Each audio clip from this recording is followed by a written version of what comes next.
Conversamos con Miguel Ponce, ex subsecretario de Industria y Comercio.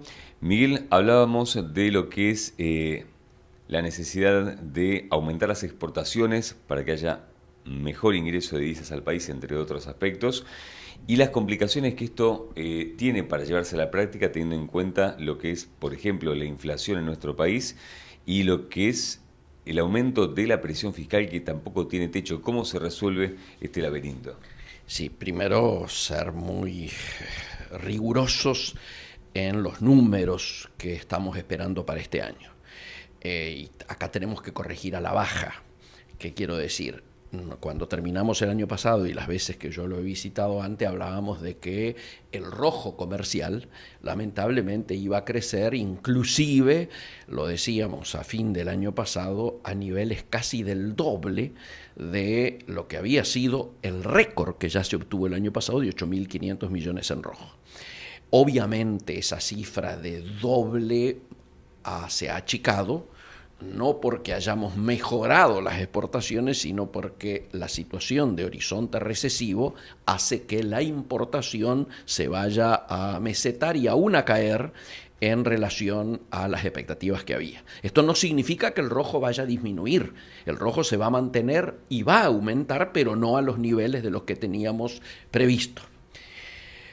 El otro elemento, que muy bien vos lo decís, es cuando entramos a mirar ya no el tema importaciones, sino el tema Expo. Y el tema Expo uno diría, a priori, deberían mejorar. ¿Por qué? Porque el famoso reclamo de la competitividad cambiaria, ahora estaríamos, recordemos que algunos importantes industriales hablaban del dólar a 26, hoy que estamos a 28 y hasta 29, debiéramos estar bien. ¿Por qué entonces no podemos recuperarnos como debiera ser lo deseable?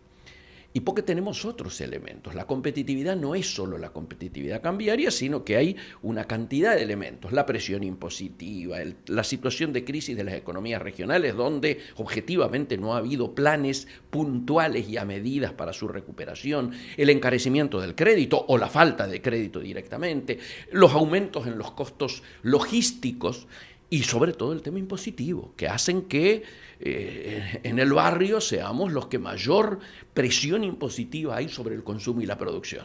Si no hacemos un acuerdo amplio, ¿no es cierto?, como el que venimos convocando, que tenga como primer punto precisamente una reforma impositiva que cargue las presiones tributarias sobre aquellos que tienen más espaldas y más capacidad contributiva y levanten los, diríamos, tributos que hay sobre el mercado interno, la producción, el consumo, las producciones regionales, etcétera, me parece que no vamos a poder revertir esta situación. El gran problema es que en una situación como la actual de endeudamiento creciente, ¿no es cierto?, los únicos dólares genuinos para iniciar ese repago debieran provenir del saldo positivo de la balanza comercial. Sin embargo, no solo no vamos a tener saldo positivo, sino que vamos a agravar el saldo negativo que teníamos hasta el año pasado.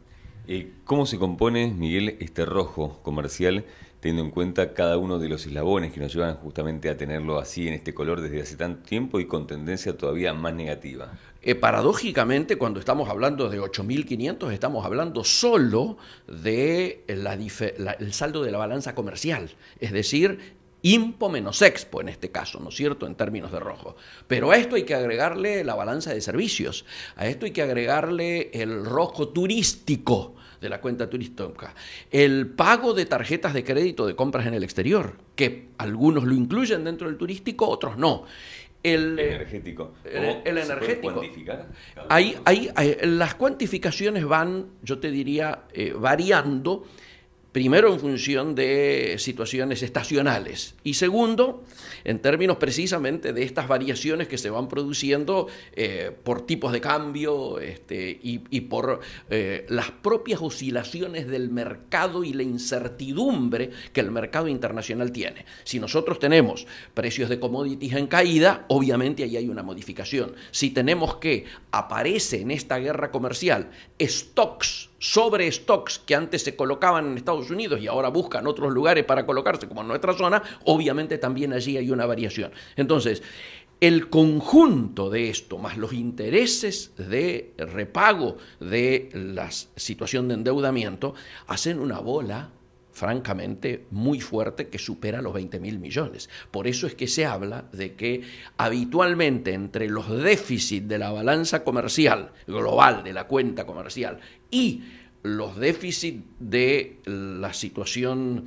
de gasto público, ¿no es cierto?, no cubierto por recursos propios, estamos en una necesidad que supera los 30.000 millones, que era lo que iba a buscar habitualmente en los últimos años Caputo. Ahora le dijeron hay 9 y hasta acá se acabó y de ahí es que caímos al fondo.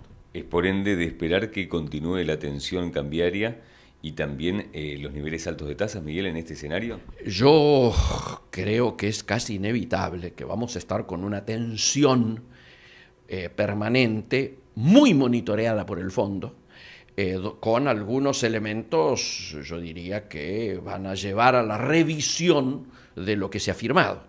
Es decir, si nosotros estamos pensando en que el déficit se va a mantener en descenso, pero todavía elevado, si estamos pensando que el crecimiento de este año va a andar en alrededor del 0,5 y que el crecimiento del año que viene, de acuerdo a las cifras enviadas por el Poder Ejecutivo, va a ser del 2, yo creo que va a ser del 1, es muy difícil pensar que vamos a poder cumplir con las pautas.